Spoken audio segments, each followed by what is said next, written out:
Magandang gabi mula po sa Pilipinas. Welcome na naman po sa inyong lahat. This is another edition of Radyo FW Online. Ito po ay episode 15 na natin. Simula nung tayo'y nag-umpisa a few months back. So welcome po sa inyong lahat.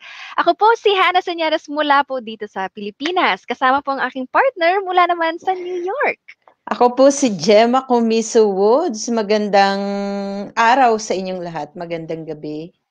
Good morning sa'yo dyan, sis. At syempre, good evening po sa lahat ng nandito sa Pilipinas and wherever you are in the world. Magandang araw na lang ang ating batian. Okay, so, naku, marami tayong pag-uusapan ngayong gabi. Usapang kababaihan, usapang anti-violence against women and children po.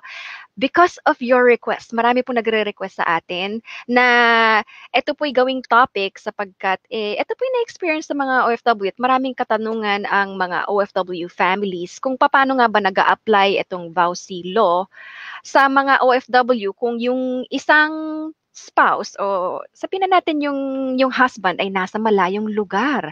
So ano nga ba tong VAUSI na to? Ano ba ang mga proteksyon under the law for women and children and anong pwedeng gawin sa iba't ibang sitwasyon when it comes to violence. Ang violence pala sis ay hindi lang physical violence, ano? Marami palang iba't ibang klaseng forms of violence. So, nako very very special ang ating episode ngayon. Kaya mag-comment na po kayo.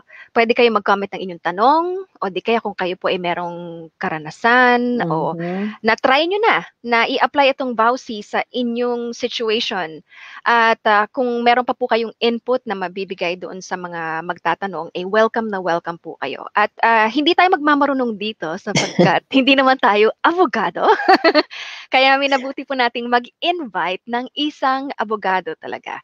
At syempre, expert ito sa batas ng VAUSI and with many other things. Kung meron din kayong katanungan when it comes to labor law because our guest this evening is also well-versed po pagdating sa labor law. So pwede rin po yan. And maybe we can even have him in another episode pagdating naman sa mga labor laws. Huwag na natin patagalin pa at huwag na tayo magmarunong na tayo ay merong alam sa batas. Papasukin na natin ang ating special guest for this evening. Walang iba po kundi si Attorney Apollo Paul Sanggalang. Good evening, Attorney!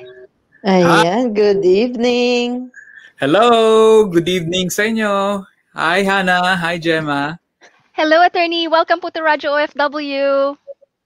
Yes, I'm glad to be here. Thank you for inviting me.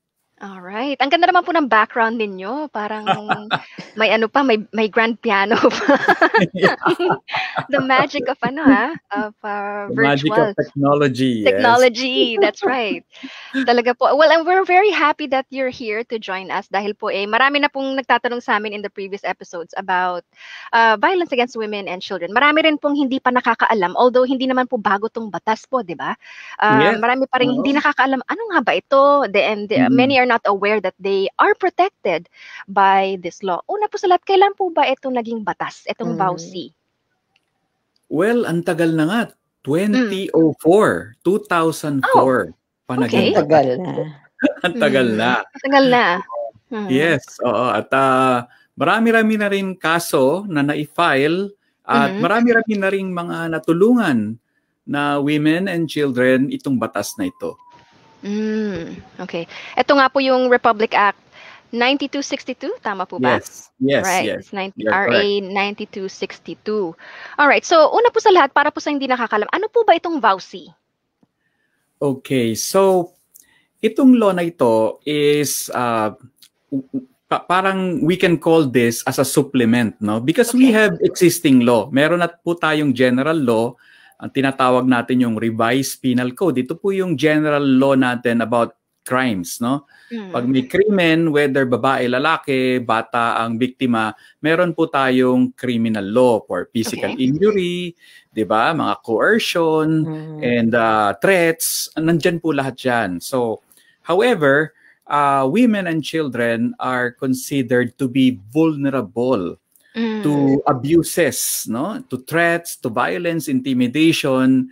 And so, nagkaroon po ng special law para lang sa women and children, para mas mabigyan sila ng kaukulang protection at magkaroon ng mas specific na guidelines for them. One of the feature dito sa law na ito is yung tinatawag nating protection order. Okay. No?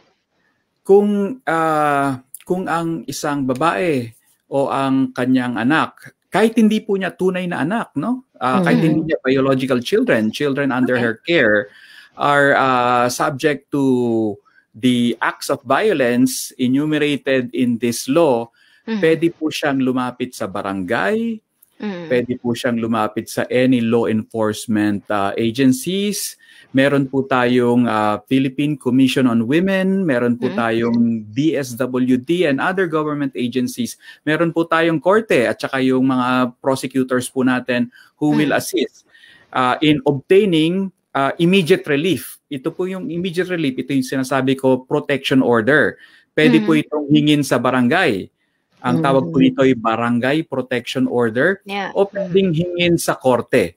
Ito po ang tinatawag na temporary protection order or permanent protection order. At ito po ay magbibigay ng babala doon sa offender na wag na niyang i-harass, wag na niyang saktan, wag na niyang i-abuse yung kawawang biktima, no? So, ito pong protection order, pwede po itong marami pong pwedeng nakasaad dito, katulad ng kahit hindi pa po tapos yung kaso. Ang maganda dito, di ba alam naman natin ang kaso matagal. Kailangan pang kailangan bigyan natin ng proof. Kailangan ng evidence, kailangan bigyan rin natin ng due process at chance kung sino man itong abuser. Siyempre, may karapatan din siya, di ba, under our law.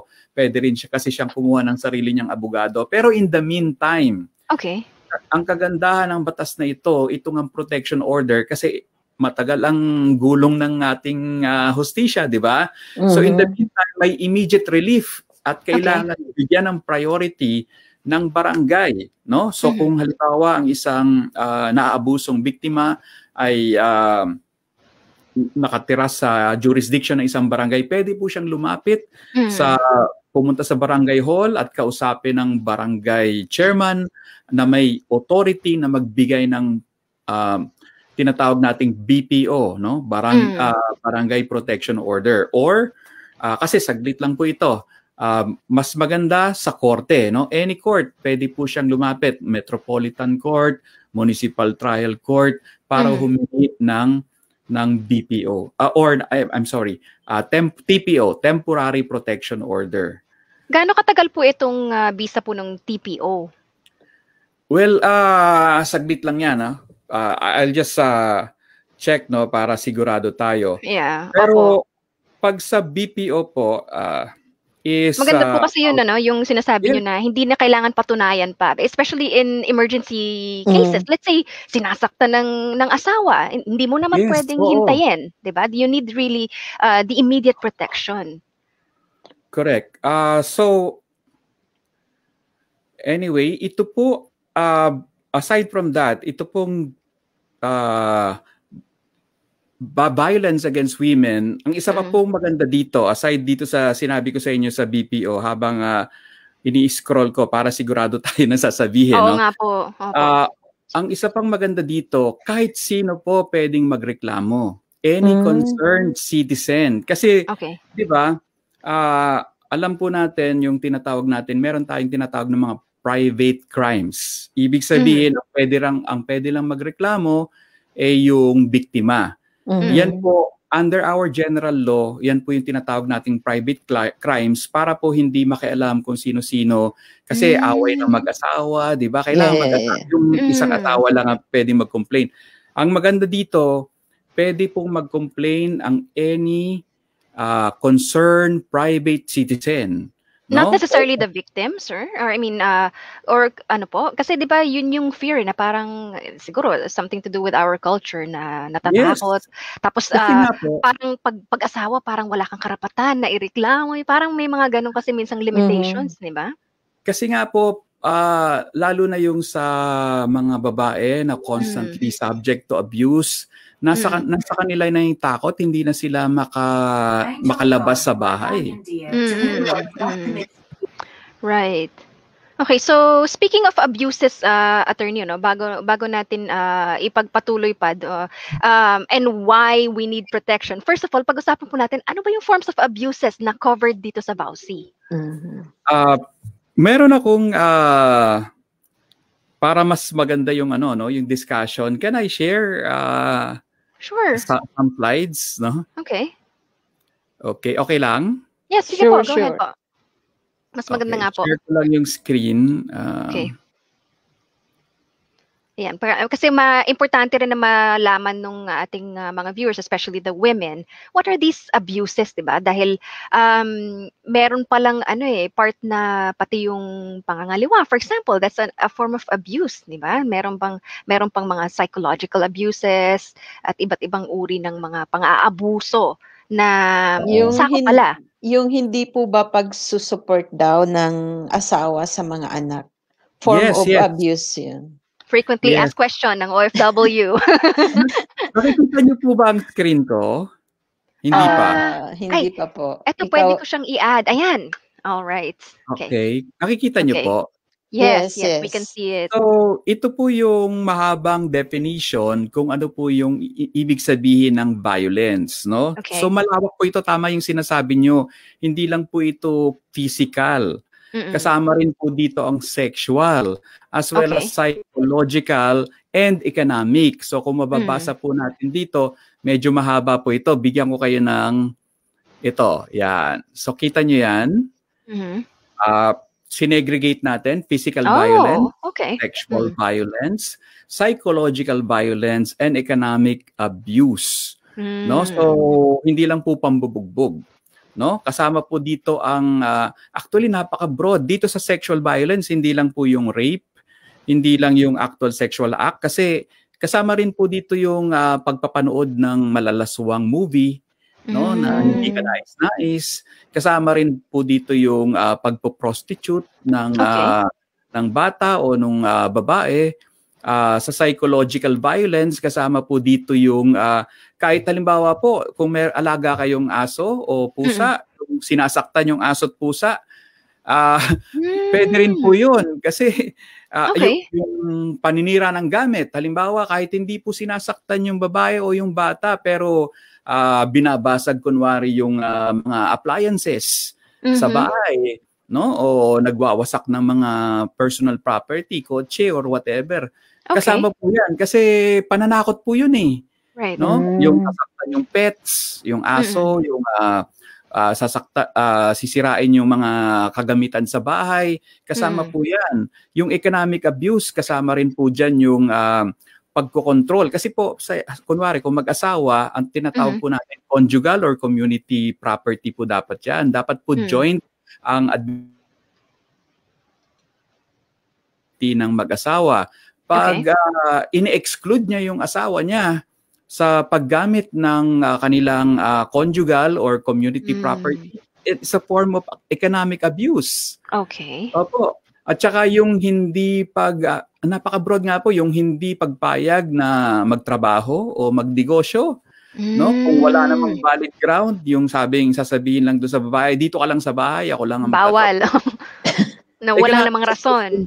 Nang walang valid reason. That's also economic abuse. So, napaka-broad po nitong batas na ito. Hindi lang po ito yung physical na sasaktan, no? Kaya maganda po talaga na nabibigyan natin ng education ang mga kababaihan para po sa kanilang kapakanan. And yung children, pag sinabi po nating children, that all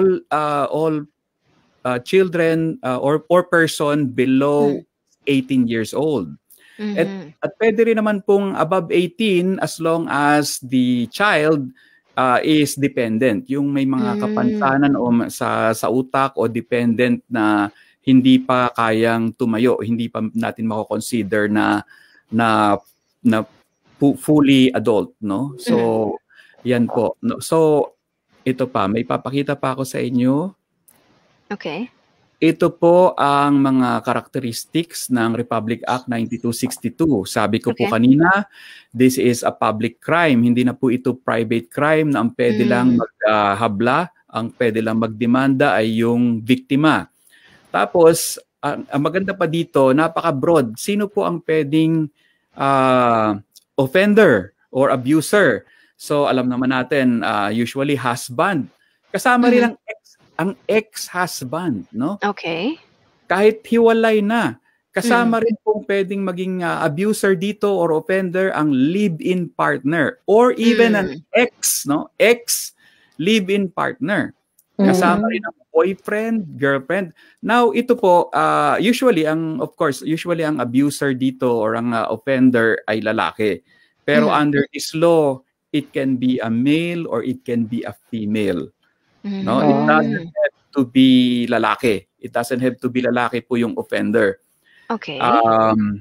Also, no, kahit po dating partners, no, or ex-dating partners, no, yung ano lang, yung may boyfriend girlfriend, no, na nagde-date, no, pwede pa rin po yun as pwede pa rin silang maging offender under the law kasi they can commit abuse, yung mga nagte-threat, yung masyadong possessive, di ba? May mga, alam po natin, masyadong possessive na mga boyfriend. Okay. Minsan hindi pa nga boyfriend, yung ano lang, date. Pero, at saka, napakalawak, nung binasa, nung nireview ko po itong law na ito, kasama rin yung, alam nyo, yung surveillance, yung stalking, yung pag minomonitor ka lagi, yung may laging nakamanman sa'yo, hindi ka man na maka-privacy, no? It's part of the law. Stalking or constant surveillance. So, napaka-broad po nito. Kasali din po dyan ba, attorney, yung sa social media? Yes, opo, sa social media, yung pagpapahiya. No? Pagpapahiya, causing embarrassment, ridicule, kasi part po yan ng psychological abuse, no? Psychological violence and abuse. So, stop sharing ko na po para magkita-kita po ulit tayo. Okay. Pero maganda po yan, Thank you so much for preparing that slide. At least maliwanag kung ano yung sakop ba nung abuse. At kumbaga kasi yung iba, baka din ang nagiging what's stopping them from complaining is baka inisip nila, ang babaw naman nito, di ba? Para ireklamo. So, ibig sabihin, any form of abuse, sabi nyo nga, even abuse to pets. So, yung sinasabi nyo kanina, attorney, balikan ko lang po, ibig nyo sabihin, anybody can complain, not necessarily the victim, tama po ba? Yes, opo. Yes, may procedure lang. Ang kailangan lang ay yung private citizen na magko-complain, may consent din nung biktima, no? Okay. Pero it doesn't have to be an affidavit. Any form of consent will do kasi baka wala na nga sa tamang pag-iisip, no? Hindi na makagalaw because of the constant abuse. May tinatawag nga tayong battered wife syndrome, di ba? Yes. Pag minsan na akala niya normal. So, hindi na tama, no? So, balik tayo sa question nyo po, yung barangay protection order is good for 15 days. 15 days. Okay. 15 days tama. No, right. Yung sa temporary protection order na makukuha sa korte ay doble, 30 days. Okay. 30 days. Right. Pero let's say po ongoing pa, hindi pa resolved yung case. Pwede naman po yung ipa-extend as needed, attorney? Yes, pwede pong pa-extend as needed. Okay, so that's good. So, at least merong protection talaga. Yung kunyari po, attorney, yung magrereklamo nasa abroad, di ba, like yung OFW nasa ibang bansa. Tapos yung anak nasa kasama nung asawa. And then, sinasaktan. Si OFW gusto magreklamo. Ano po yung gagawin? Okay. So, ang offender andito sa Pilipinas. Importante kasi andito sa Pilipinas para may jurisdiction. No? Okay. So, pwede po mga kamag-anak ang sumaklolo. No? Sila ang magiging complainant. Pwede nga pwede ngang concerned citizen eh. So importante lang po ay may consent. Of course, ang yung OFW, kung siya po yung nanay, no, andito po siya nasa abroad po siya, kailangan lang bigyan lang niya ng authorization at pwede na pong mag-file any kamag-anak or concerned citizen. Ayan. Okay. Meron dito mga nagko-comment, it's your time to ask, please don't be shy. Yung pong mga nasa-shy, kasi alam po natin medyo sensitive yung topic, no? Okay lang po na mag-PM. We understand po na, syempre, yung iba ayaw i-divulge publicly. So, you can PM us. We will protect your name. we will not say, anonymous lang natin yung, yung question sender. So, pwede po yun. Private message lang po kayo dito sa Radyo OFW page. Alright. So, napag-usapan po natin, attorney, kung nandito yung offender. What about if it's the other way around? Let's say nandun sa abroad, yung offender. Yun po yung mahirap kasi ang batas po ng Pilipinas ay hanggang dito lang sa Pilipinas. So hanggat siya po ay nasa abroad, hindi po siya maabot ng batas, no? So however, yung pong pwede namang pagbawalan, kasi ito nga po dahil doon sa protection order, pwede rin po kasi ipagbawal yung pagko-communicate, no? Yung pagko-communicate. Through the protection order, pwede pong ipagbawal, pero to impose any penalty, mahirapan po tayo dahil wala pong jurisdiction yung ating batas outside the Philippines. Even though Filipino citizen po, yung nasa abroad? Yes, wala pong jurisdiction. Kailangan pong para po doon sa kaso. Kasi iba po yung BPO, iba po yung protection order at iba po yung actual case. No? These are two separate things. Pwede pong pagsamahin yan, pwede pong pag nagsampa kayo ng kaso, kasama na rin yung application for protection order. Pwede naman pong mauuna yung protection order dahil talagang urgent na at to follow na lang yung case. Maaari po doon sa protection order, pwede po. Pero yung kaso, wala po talagang jurisdiction tayo doon sa offending party kung siya ay nasa labas ng Pilipinas. Pwede pong the best that we can do is ipagbawal through a protection order yung communicating. Kasi kasama po yun sa pwedeng gawin sa protection order. Bawal mag-communicate, bawal mag-send ng message, tumawag. Pwede po yun. Okay. So, paano pag nag-violate? Meron ng barangay protection order, tapos knowing na meron nga pong ganun mga restrictions, ginawa pa rin ni offender na wala siyang pakialam. Sige, ikukontakin pa rin kita. Ano po yung mga penalties or examples po ng mga parusa sa ganung violations? So pag ang binayolate po ay court order, court protection order, yan po ay tinatawag na contempt of court, no? Okay. Contempt of court. However, may may separate proceedings kasi it's another offense. So parang patong-patong na yung kanyang offense. So it's another offense. But unfortunately, kung wala po siya sa Pilipinas, wala po pa ring jurisdiction. Yun po. Yun po ang problema doon. Pero pwede po ba yung isasalang na? Tapos let's say pagka umuwi, pwede bang i-advance ng attorney? Paano ba yung proseso kasi pag po may meron po tayong, kahit po, di ba sa Pilipinas, meron po tayong Bill of Rights. Everyone is presumed innocent until proven guilty. So meron po siyang right. Meron po tayong right of the accused. Meron siyang right to a day in court and right to have a lawyer. So hindi po ganun kabilis, unfortunately. Okay. Ayan. So yun talaga that really remains a challenge for OFW families dahil nga po distance is a factor talaga. Meron po ditong tanong from Lorna Miralpis. From Malaysia. Okay. Attorney, tanong ko lang po, 16 years old na anak ko po, pero walang suporta mula sa ex ko. May pinirmahan po kaming kasunduan dati sa OWA na monthly magsusupport siya. Pero di niya po yun ginawa. Nagsampa po ako ng RA 9262. Pero nasa ibang bansa po siya. Kaya sabi po ng attorney na may hawak ng case namin, hintayin daw po na umuwi para anytime pwede siyang arestuhin. Tama po ba yun? Ayun. Yun po yung sinasabi natin. Yes. Okay. Yan nga po yung sinasabi natin na pwede pong mag-file ng case pero hindi po uusad yung case kasi kailangan nga pong mapadala ng sabina o summons o warrant of arrest yung tao kung nasa labas ng bansa.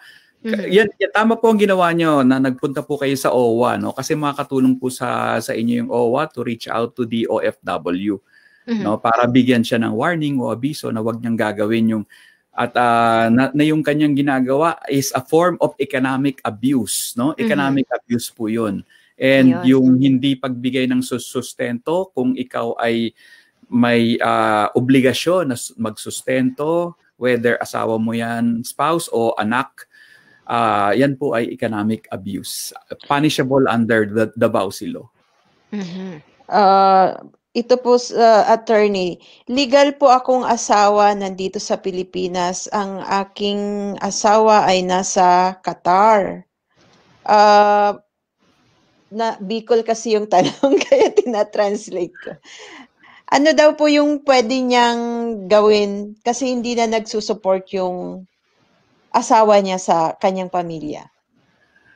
Yun nga po, gawin po ninyo yung ginawa nung unang nagtanong. Punta po kayo sa OWA. Kasi yung OWA ang may contact doon sa OFW, aabisuhan nila na alam po ang ginagawa nyo po dito, ang ginagawa nyo yan ay maaari kayong makasuhan ng Bausi at pwede po kayong makulong. So baka madala po sa takot, no? Pero pwede rin siya mag-file ng case, kaya nga lang po hindi nga po uusad yung case habang nasa abroad yung offender. Nako, yun po yung problema po talaga, no? At yung nangyayari din naman sa iba, knowing na merong ganong kaso, especially when it comes to infidelity, attorney, di ba?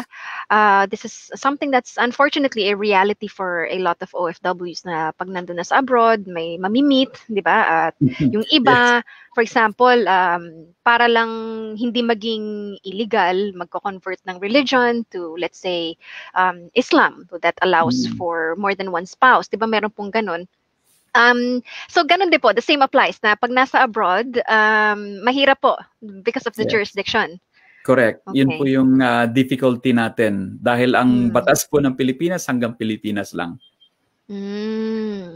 Okay. Ayan. So, when it comes to, nasa topic na tayo, infidelity. Actually, last time kasi, attorney, Valentine's episode, kaya medyo meron mga ibang nagtanong ng ganyan. So, para naman po yung nandito sa Pilipinas, ano po yung pwedeng gawin? Let's say, nalaman mo na naging unfaithful nga yung spouse and you can prove it, ano pong recourse ng isang biktima sa ganong situation? Well, ito for info of everyone, infidelity can also be considered as Bausi, no? Pwede rin po, no? Pero i-connect nyo po yan sa psychological abuse. Okay. No? So when the infidelity of the partner is causing psychological abuse, no? Maari po yang mag-fall under Bausi Law at pwede pong makulong yung pong lalaki na hindi faithful, no? Pero yun, kailangan i-connect nyo po. Kailangan i-connect nyo na yung infidelity is causing psychological abuse or psychological violence. Which nangyayari naman po talaga, attorney, di ba? Kasi psychologically, it really has an effect sa isang tao, especially if you're the victim, hindi po ba? So, pwede yun. Pwede po Pwede pong i-Bausi yan. Basta i-connect nyo lang na because of the constant infidelity, nasa subject siya to various psychological torture and also lalo na kung public, no? Lalo na kung public na pinapakita pa yung mga pictures and like that. Scandalous. So, scandalous, humiliation and things like that, no? So yan, once ma-argue that it's causing psychological abuse, it can fall under Bausi. Okay. Ano naman, attorney, let's say, ngayon ko lang nalaman na may ganyan pala. Matagal na yun eh. Matagal na yung ginawa infidelity. Matagal nang hiwalay, for example, ganon. Meron pa rin po bang habol yung ganon? Depende po sa degree ng, kasi po ang Bausi iba't iba. May serious at saka may less serious. Pag yung Okay. serious vowsy, 20 years po. You can file the case within 20 years. No? Pag yung less Okay. serious, within 10 years. Matagal pa rin. 10 Oh, years. matagal pa rin. Opo. Okay. So, Oo. pwede pala. Ayan. Pwede, yes. Pwede Okay. po. Right. Ayan ha, yung mga listeners natin, you heard it from attorney na pwede pa pala. Alright? Kasi yun din yung apprehension ng iba na, ano na yun, di ba? Matagal Parang na, oo. natagal na, naka-move on na ako, yung mga Ayan. Ito, attorney, kapag ba ang lalaki nasa Pinas ay nambabay at pinapakita sa kanyang mga anak ang kanyang babae, ano ang kaso na pwedeng isampa sa kanya? Sino ang pwedeng magsampa ng kaso laban sa kanya? 16 at 10 years old ang anak. Pwede ba siyang kasuhan o ipatanggal sa trabaho dahil ang kabit niya ay kasama ng mister ko sa trabaho niya? From Anonymous of Hong Kong. Okay. Yung pong sa trabaho, may hiwalay po yan, no? Kasi bawat company, whether government or private company or organization, may kanya-kanya po yung rules, no? Rules of discipline or code of discipline. Pag government po, of course, pwede yan. Kasi public officials, public employees must uphold degree of morality, no? Na kasi mga tinitingala po sila because government employees and official. Pag private company po, depende po yan sa kanilang code of discipline, no? So, hindi po automatic na pwedeng ipatanggal. However, yung nagawa po niya is also a form of psychological abuse under vowsy. In fact, ito, kasi napakarami, hindi ko ma-enumerate lahat, ano? Kasi baka maupos yung oras natin. Right. Alam niyo po, just to give you an idea, kung gaano kalawak ang psychological abuse, yung kanina na-mention ko na, yung watching pornography or yung mga malalaswang pelikula, prostitution, yun pong pagdadala ng mistress or lover within the conjugal home, kasama po yun. Yung forcing the wife and the mistress to live together, yung parang may ano siya, parang dalawa yung asawa niya sa isang tirahan. It's also a form of psychological abuse. Yung exposing the children to this kind of arrangement is also a psychological abuse. No, so napaka-broad po talaga nitong vowsy law, no. Ang importante lang whatever act, no? Kasi mas importante po yung effect eh. Ano po yung effect? If it is causing economic hardship, rule of thumb, if it's causing undue economic hardship, that posible po yun. Any act can be vowsy. If it is causing psychological abuse, whatever act it is, it can also fall under vowsy. Any sexual unwelcome, no? Unwelcome sexual act, like rape or kahit hindi po rape, no, pinapagawa ng mga things na ayaw naman gawin ng babae o ng bata. Even within a marriage, attorney? Yes, even within a marriage, that's also vowsy. And of course, ang pinaka-obvious ay yung physical. Now, yung sa physical, hindi po yan kailangang actual na sinaktan, ano? Pwede pong threat na sasaktan, yung sasaktan kita. Okay. Kasama rin po yan sa vowsy. No, kahit hindi pa nalalapatan, nadadampian ng kamay o kamao yung babae, threat kasi part po yan, no? Violence and intimidation is also covered by vowsy. Kaya nga po napakalawak nito. Napakalawak. So what about attorney, dun lang po, no, yung for example, yung threat pa lang.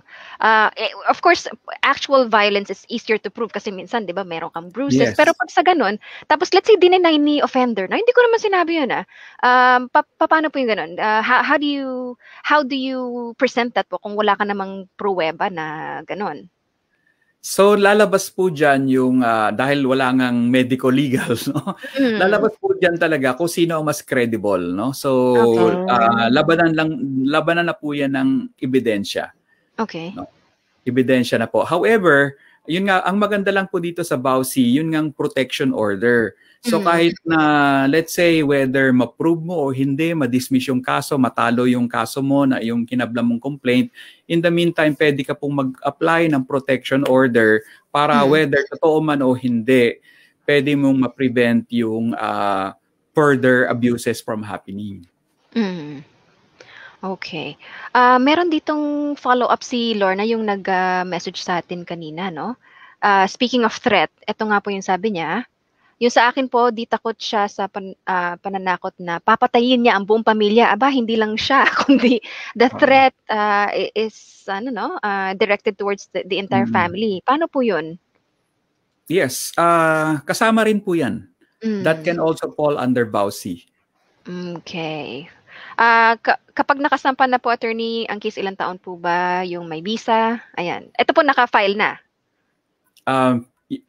Dahil criminal case po yan, priority po yan over other cases, over civil cases. So, depende po. Marami pong factor Mahirap pong sabihin kung ilang taon kasi dadaan po muna yan sa piskalya, no? Sa prosecutor's office bago iakyat sa regional trial court kasi criminal case po yan.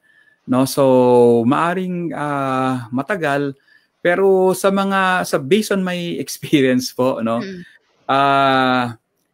Karamihan ng case ng BAUSI na either na-handle ko o napakinig ko, nagsisettle po ng maaga.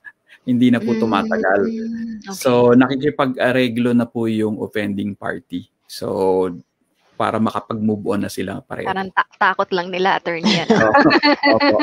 Opo. Right. So, paano po ba? Let's say, ikaw po yung biktima, either physical or economic or sexual abuse. What is the first step? Sa barangay po, pwede silang lumapit? Or yes. kailangan po ba ng abogado ng isang magrereklamo? Sa barangay po kasi, bawal ang abogado. Yan, nakasaad po yan sa ating barangay justice, no? Pero pwede po kayo magsama ng kasama. Okay.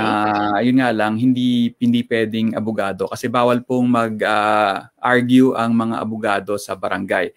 So, alam na po yan. Trained po ang ating mga barangay. Tinetrain po sila ng LGU. Alam na po nila yan.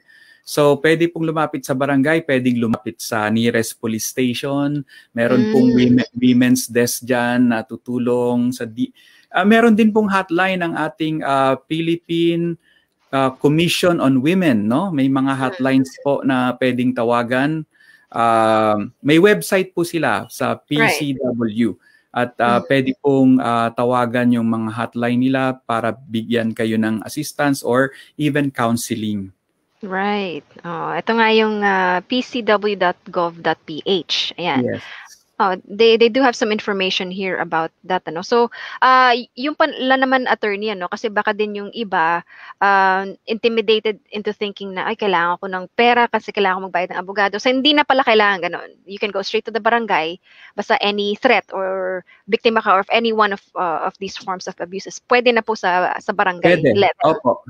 Sa barangay pwedeng magsama kahit hindi po abogado para pampalakas ng loob, no? Pero sa court, pag pupunta na po sa court, no, may mandato po ang batas na bigyan ng free legal assistance, no? PAW lawyer. PAW lawyer. PAW lawyer, opo. Kasama na po yan sa mandate, nakasaad po yan clearly sa batas na kailangan bigyan ng kung walang abogado, bibigyan ng libreng abogado yung nagko-complain, yung biktima po. Walang babayaran? Wala po, walang babayaran. Ayun. So, maliwanag yun, at least aware na, no? Especially yung mga kababaihan dito. Wag po kayo maghiya magtanong, habang nandito po si attorney. Meron din mga nagtatanong na, yes, attorney, go ahead po. Isa pa, no? Kasi yung PAW, generally, para lang sa mga mahihirap, yung cannot afford to hire a lawyer. No? Okay. Pero ang maganda dun sa batas, may mga biktima na under normal circumstances, they can afford because may pera, no? At hindi sila qualified for PAW assistance. However, nakalagay po sa batas na considering the circumstances, baka nga economic abuse, baka kahit mayaman, hindi naman, wala namang pera talaga dahil kinokontrol yung pera or something like that. Nakalagay po sa batas na it is not a reason na mayaman yung biktima para hindi tulungan ng PAW, no?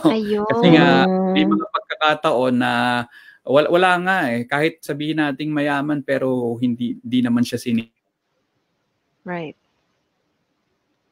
Okay. Oh, na-press Nawala ni yata yung attorney.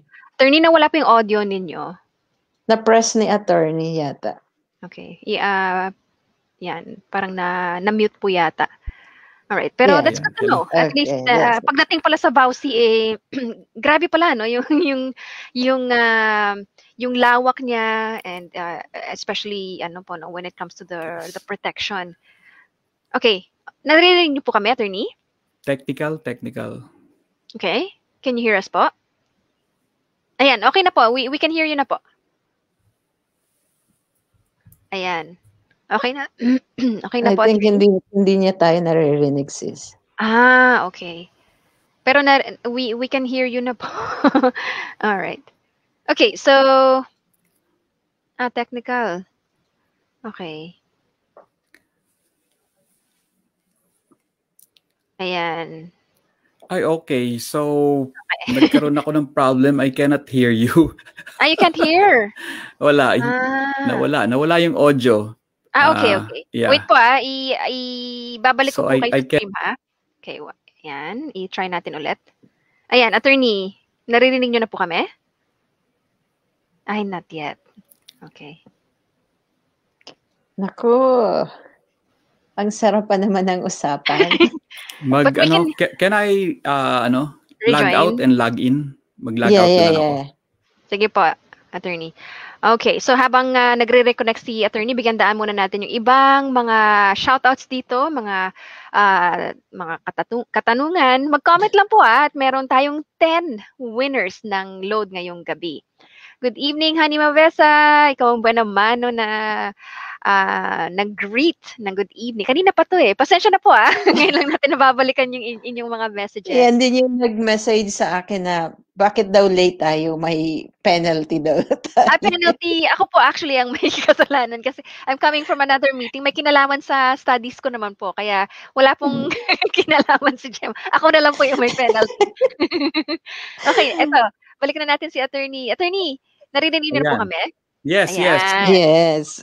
Okay. Ayan. Good evening also to Gabalion. Nasa Mongolia pa ba siya, sis? Nasa Pinas na siya, sis. Nasa Pinas na. Okay. All right. Meron dito isang magandang katanungan coming from Kuya June. Okay, ang kanyang tanong? Yung pamimilit ba na magpadala ng pera ang babae nasa ibang bansa kahit kakapadala lang niya? Kesyo naubos daw kaagad yung naipadala at may pananakot pang kasama na sasaktan ang kanilang mga anak kapag hindi nagpadala si OFW o di kaya ay minumura dahil nangatwiran si OFW na wala na siyang pera na ipapadala. Ano po ang kaso na dapat isampa laban sa kanya?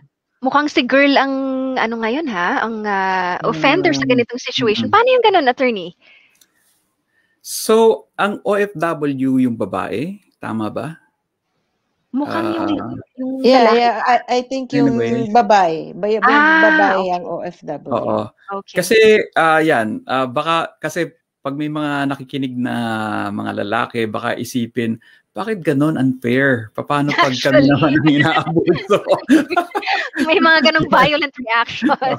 Yes. Sorry na lang po sa mga kalalakihan, pero meron naman po tayong general criminal law. Ito po yung revised penal code. Okay. So halimbawa kung ikaw yung lalaki na ikaw naman ang binubugbog o minamaltrato ng asawa mong babae, meron po tayong physical injury, meron po tayong may mga batas po tayo na laban sa mga crimes like physical injury, threats, coercion, and other violence. Pero hindi po bawsi at hindi po kayo makakakuha ng protection order. Okay. Wala lang, yun lang po ang pinaka basic difference. Protection order po, wala. Alright. Pero pwede pa rin. Kasi reality naman po talaga na minsan si babae yung abuser, hindi ba? It really happens. So, syempre, illegal pa rin yun under the law. Yun nga lang, hindi siya mag-a-apply sa bawsi. Yes. Okay, Opo. so maliwanag. Pero what if po si babae yung abuser ng mga bata? In that case, pwede po bang si babae Yes, ang yes. kasuhan? Yes, Okay. pwede po. Malinaw po sa batas na hindi po kailangang lalaki yung abuser. It can be a female, no? Ang offender. Okay. All right. Ito, kino-confirm ni Kuya June, babae nga daw yung OFW.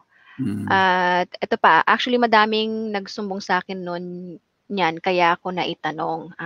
Okay. Yan. So kung babae yung OFW, ang abuser yung lalaki na nandito sa Pilipinas, di ba? Opo. Papasok po yan sa VAUSI dahil ano po 'di ba? Parang psychological threat yan. Kahit sabihin nating hindi kayo pwedeng saktan physically dahil impossible, no? Because nasa abroad si babae. Pero yan, nandyan yung threats at tinreten pa yung mga bata. So pasok na pasok po yan sa VAUSI.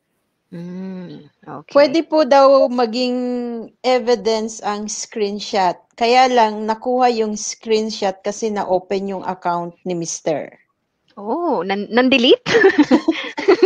Ganun ba yun? Ibig sabihin siguro all of the sudden alam niya yung password ni Guy. Tapos napost niya yung privacy ng asawa niyang lalaki. Tapos may mga nabasa. Can that pwede be ba yun used, maging attorney? Kumbaga, pwede po, pwede. Authorized to access, kunyari? Pwede po yun? Pwede po, pwede. Meron po tayong batas on hacking, pero yan po, I think that's an exception kasi husband and wife po yan eh. Okay. No, so, hindi naman niya hinak eh. Wala naman siyang ginawang computer hacking, yung, di ba, yung high-tech na hacking. So, pwede po yan. Pwede po maging evidence yan. Ayan. Parang na-ninja moves ni asawa yung kanyang account ng kanyang asawa. Pwede siyang maging private investigator.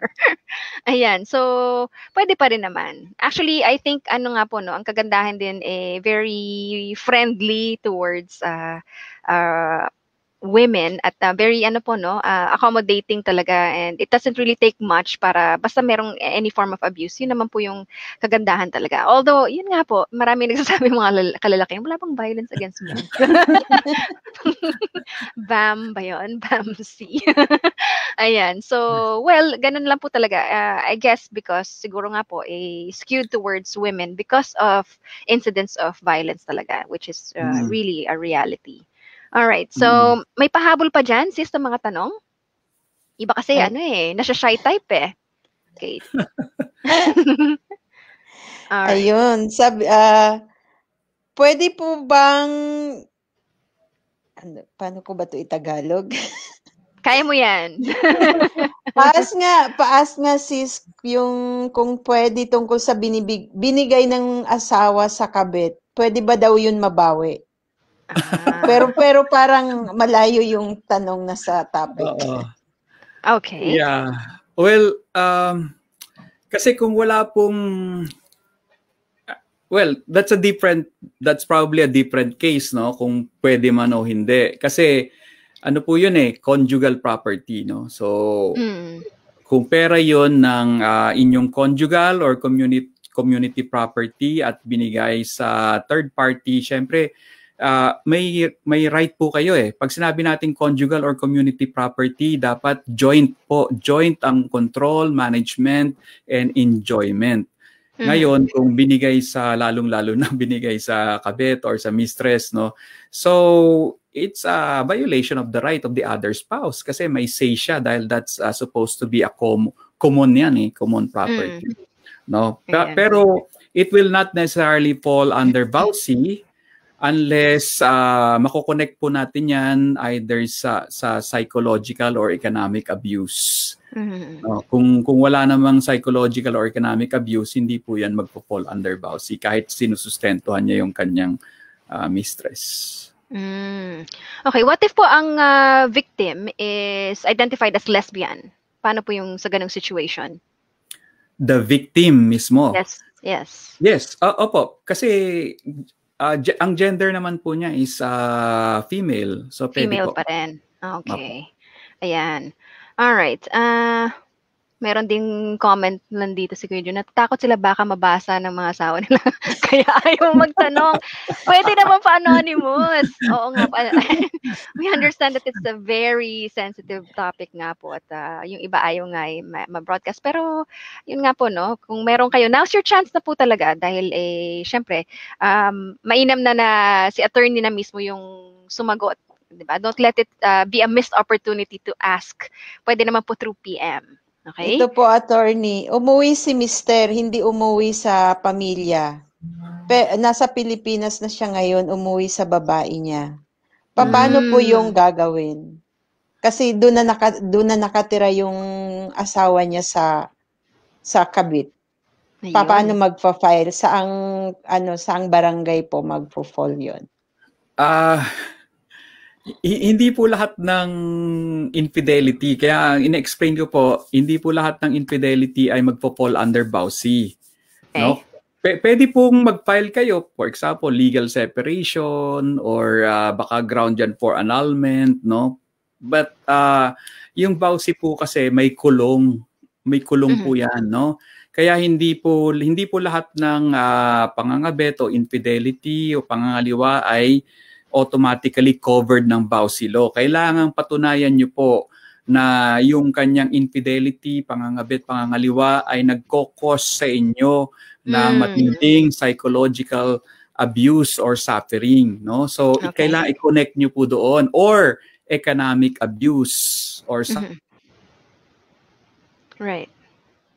Mga galanting lalaki na kahit may kabit, talagang buhos naman yung suporta pa rin, no? Andyan pa rin, no? Or discreet, o yung hindi naman niya pinagkakalandakan, no? Yung tahimik lang, no? So, hindi niya dinidiin na may iba siya, no? So, walang psychological doon at walang economic abuse. Hindi po yan magpo-fall under BAUSI. So, case to case po. Ayun. So, maliwanag. Kailangan merong psychological abuse. Okay. Yes. All right. Meron pa ba dyan, bago natin pakawalan si attorney? But attorney, next time po yung labor naman. Marami din tayo mga concerns when it comes to that. Okay. All right. So, ayan, yung iba dito, feeling ko, ayaw din talaga magsumbong. Sabi niya, gusto ko magtanong, kaya lang kinakabahan ako. Game